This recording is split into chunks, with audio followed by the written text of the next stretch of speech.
փոքրիկ խմբակ, մոռանալով հայոց պատմությունը, հայ եկեղեցու հազարավոր տարիների պատմությունը,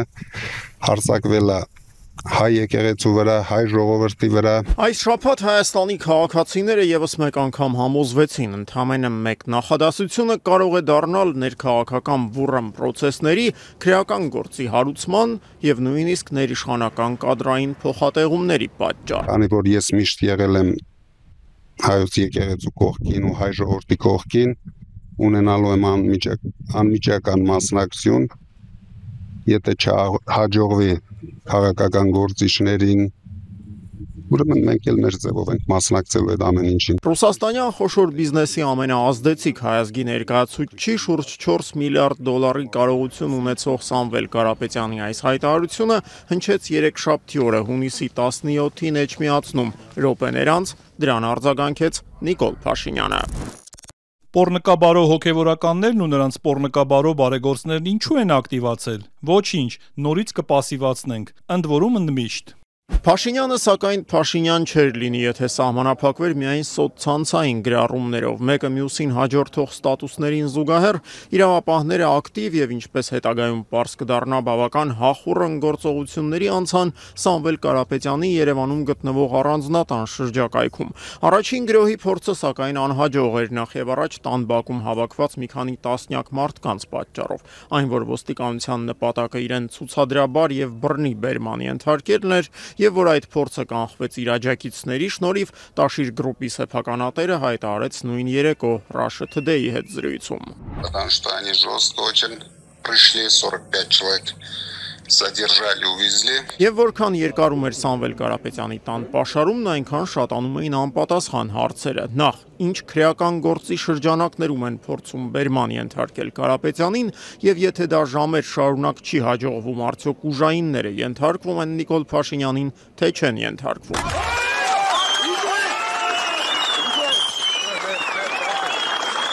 Գրեթե 10 ժամ տևած բանակցություններից հետո, երբ արդեն ուշ գիշեր էր, Սամվել Կարապետյանը դուրս եկավ տանից եւ փոխոստիկանապետի ուղեկցությամբ հեռացավ քննչական կոմիտե։ Ժամեր տևած լուռ դիմադրության հետևանքը դարձավ այն, որ գործարարին հարցաքննության էին ճանապարհում ոչ թե որպես կասկածյալի, այլ որպես հաղթողի։ Ես մեր եկեղեցու կողքին եմ, մեր ժողովրդի կողքին եմ,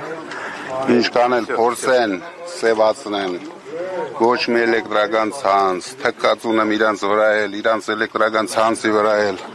ամեն ինչ լավ ալնելու։ Հեցի մասին հիշատակումը պատահական չէր, դեռ մինչև Կարապետյանի ձերբակալությունը ՔՊԱ-կանները սկսեցին խոսել էլեկտրացանցերի ազգայնացման անհրաժեշտության մասին։ Հաջորդ օրն առավոտյան կառավարության ղեկավարն ազդարարեց, որ 2015-ից Սամվել Կարապետյանին պատկանող Հայաստանի էլեկտրական ցանցեր ընկերության ազգայնացումը զուտ մտահաղացում չէ, այլ մեկնարկած օրենսդրական գործընթաց։ Ազգային ժողովում արդեն կա նախագիծ, օրենքի նախագիծ, որտեղ ձեր բոլոր հարցերի պատասխանը տրվում է հեծը ազգայնացնելու մասին օրենքի նախագիծ։ Նիկոլ Փաշինյանի թիմակիցները սակայն նման օրենքի նախագծից ընդհանրապես տեղյակ չէին։ Ինչ նախագիծ է շրջանառվել։ Ինչի մասին է խոսքը։ Ով էր ասում։ Վարչապետը երեք հայտարարեց, որ նախագիծ է շրջանառվել, ինչ նախագիծ է շրջանառվել։ Ազգային ժողովում հեծը պետականացնելու մասին նախ ճիշտ է հիշում մեջբերումը, ես ծանոթ չեմ նման նախագծի, ճիշտն ասած։ Իշխանությունները սակայն էլեկտրացանցերով չսահմանափակվեցին, ազգայնացման մասին խոսակցություններին զուգահեռ լայնածավալ գրոհ սկսվեց Տաշիր պիցցա սրճարանների ցանցի դեմ։ Սամվել Կարապետյանի պաշտպանություն եկեղեցու հնչեցրած մի քանի նախադասությունները բավարար էին, որպեսզի սննդի անվտանգության տեսչական մարմինը լայնածավալ խախտումներ հայտնաբերեր Տաշիր պիցցայի տասնյակ կետերում տեսչական մարմնում, սակայն պնդում էին, որ իրենց գործողությունները ապաքաղաքական են։ Մենք իրականացնող մարմին ենք, այսինքն քաղաքական որոշումները կայացվում են, մենք դրանք իրականացնում ենք։ Սամվել Կարապետյանի մերձավորների համոզմամբ, սակայն վերջին օրերին կայացված բոլոր որոշումներն էլ քաղաքական էին, այդ թվում Երևանի ընդհանուր իրավասության դատարանի վճիռը, որի համաձայն Տաշիր գրուպի սեփականատերն առաջիկա 2 ամիսներն անց է կացնելու ճաղերի հետևում։ Առաջադրված մեղադրանքն է իշխանությունը զավթելու կոչ հնչեցնելը։ 4 ժամ անընդմեջ դատական նիստ է տեղի ունեցել եւ 4 ժամից 3.5 ժամը կարող եմ նշել, որ պաշտպանական կողմի ելույթն է եղել։ Կարող եմ այս բանը միայն նշել, որ որոշումը ակնհայտ ապօրինի է։ Ընդդիմությունը Սամվել Կարապետյանին պաշտպանում էր խորհրդարանի ամբիոնից ուղիղ մեղադրանքներ նետելով այնտեղ նստած Նիկոլ Փաշինյանի դեմքին։ Ձեզ ուժեղ եք զգում։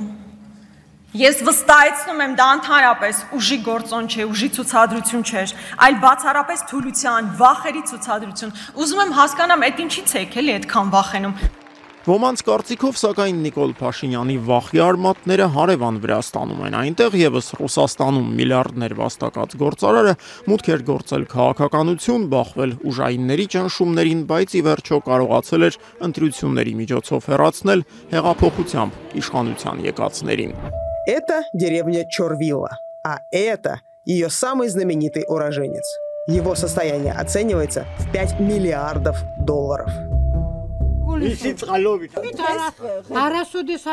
Бедзина никогда не прекращал помогать нам. Все это благодаря Бедзине и партии «Грузинская мечта».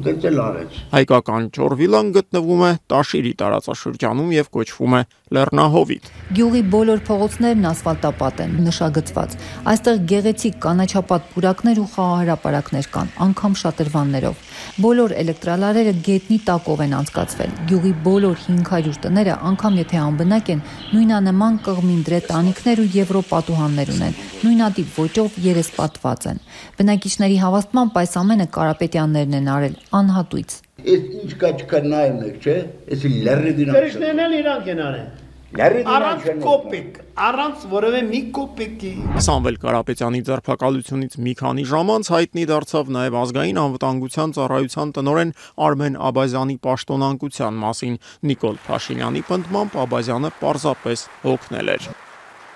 Նա արժանացել է, որ մի քիչ հանգստանա, որովհետև այս 4 ավելի մի րոպե 5 տարի այդ լարված պայմաններում աշխատել է։ Աբազյանի հեռացումից անմիջապես հետո, սակայն մամուլում սկսեցին տեղեկություններ շրջանառվել, որ նրա պաշտոնանկության իրական պատճառներն այլ են։ Որոշ լրատվամիջոցներ պնդում էին, որ Աբազյանը հրաժարվել է մասնակցել Սամվել Կարապետյանի առանձնատանը ծրագրված գործողությանը։ Ընդդիմադիրներն էլ հավելում էին, որ Տաշիրի սեփականատիրոջ շուրջ ծավալված իրադարձություններից դեռ օրեր առաջ Աբազյանը հասկացրել էր, որ դեմ է նաև Փաշինյանի հայ առաքելական եկեղեցու դեմ նախաձեռնած արշավին։ Երբ որ ազգային անվտանգության ծառայության արդեն նախկին տնօրեն Արմեն Աբազյանին ասեցի որպես անվտանգության պատասխանատու, երբ որ Նիկոլ Փաշինյանն ասում է կուսակրոնությունը անվտանգության հարց է, գնահատում ես այդպես։ Պատասխանը շատ կարճ էր։ Այդ ճղճիմ թեմային չեմ ուզում անդրադառնամ։ Ճղճիմ թեման, սակայն այս շաբաթ էլ վարչապետ Փաշինյանի եւ նրա թիմակիցների ուշադրության կենտրոնում է։ Երբևէ որևէ աստվածաբանական կրթություն չստացած Փաշինյանն այս չորեքշաբթի ազգային ժողով եկավ հայ առաքելական եկեղեցու կանոնագիրքը ձեռքին։ Ես ամեն ինչը, ինչ նախադասություն ասում եմ, հիմնավորում եմ հայ առաքելական եկեղեցու կանոններով։ Մի կողմից մեր եկեղեցին մեր սրբության սրբոցը, մյուս կողմից Իմ ու Աստծո հարաբերությունները, կանոն գրեմիա, եպիսկոպոսը կամ երեցը կամ սարգավակը, եթե պոռնկության մեջ կամ երթմնազանցության կամ գողության մեջ բռնվեն, կարգալույծ լինեն։ Վարչապետի մոտ աստվածաբանության հանդեպ վերջերս ծագած այս հետաքրքրությունը, սակայն հայ հոգևորականությանն անտարբեր է թողել։ Բարձրաստիճան եկեղեցականներն այս շաբաթ Փաշինյանի համար երկու խորհուրդ ունեին։ Նախ այս թեմաներով խոսելուց առաջ խորհրդակցել մասնագետների հետ եւ երկրորդը 1700-ամյա եկեղեցու կողմից ընդունված հազարավոր կանոնները ցիտել առանց դրանք կոնտեքստից կտրելու։ Շահապիվանի ժողովում օրինակ, եթե մարդը սուտ մեղադրանք է արել, զրպարտություն է արել, օրինակ, եւ չի հաստատվել նրա այդ մեղադրանքը, որը զրպարտություն է որակվում, ժողովն ասում է, այդ մարդուն պետք է 20 գանահարված, այսինքն փայտով կամ մտրակով 20 հարված պիտի տան, այդ մարդը պիտի մի քանի տարի ապաշխարի եկեղեցուց դուրս եւ այլն, բայց մենք գիտենք, որ այսօր եկեղեցին նման բան չի կարող կիրառել, մեղքի համար մարդուն չի կարող գանահարել կամ ծեծել։ Այս ամենն իհարկե կարող էր ծիծաղելի թվալ, եթե այսքան տխուր չլիներ, հատկապես Հայաստանի անմիջական հարևանությամբ ծավալվող արյունալի իրադարձությունների ֆոնին։ Իսրայելն այս շաբաթ շարունակում էր հրթիռակոծել Իրանի տարածքն, Իսլամական Հանրապետության զինված ուժերն էլ չնայած բարձրագույն հրամանատարական կազմի կրած կորուստներին պատասխան հարվածներ էին հասցնում։ Եվ բնական էր, որ ռազմական գործողություններից փախչող իրանցիների հոսքը պետք է ուղղվեր դեպի դեռևս բաց սահմանային անցակետեր, այդ թվում դեպի Հայաստանի սահման։ Հրթիռակոծություններն ահավոր էին, Թեհրանը հրթիռակոծության տակ էր։ Իրոք չգիտեմ, ես քաղաքական գործիչ չեմ։ Ես միայն մի բան գիտեմ, ես ատում եմ պատերազմը։ Այս իրավիճակում էր, որ Հայաստանի վարչապետը մեկնեց Թուրքիա Ռեջեփ Թայիպ Էրդողանի հետ ոչ միայն երկկողմ, այլև տարածաշրջանային զարգացումները քննարկելու համար։ Ստամբուլ մեկնելուց մեկ օր առաջ, սակայն Փաշինյանը խորհրդանում լավատեսության մի իսկական մաստեր կլասով հանդես եկավ, հայտարարելով, որ չնայած Իրանի շուրջ ծավալվող զարգացումներին եւ համաշխարհային քաղաքականության ներկա անկանխատեսելի վիճակին, Հայաստանի կացությունն աննախադեպ լավ է։ Մեր վրայով բալիստիկ հրթիռներ չեն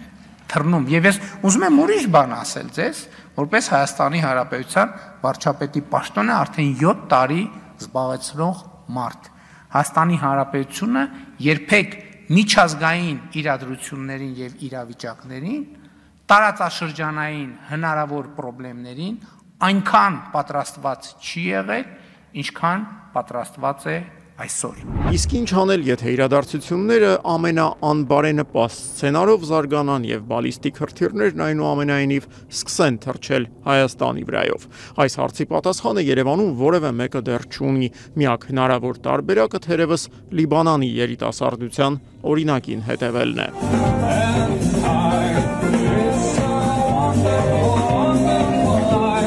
Այս շաբաթ արաբական սոցցանցերը ողողված էին Բեյրութում կազմակերպվող բացօթյա փարթիներից տեսանյութերով, որոնց մասնակիցները երգում, պարում, խմում եւ ուրախանում էին դեպի Իսրայել թռչող հրթիռների ֆոնին։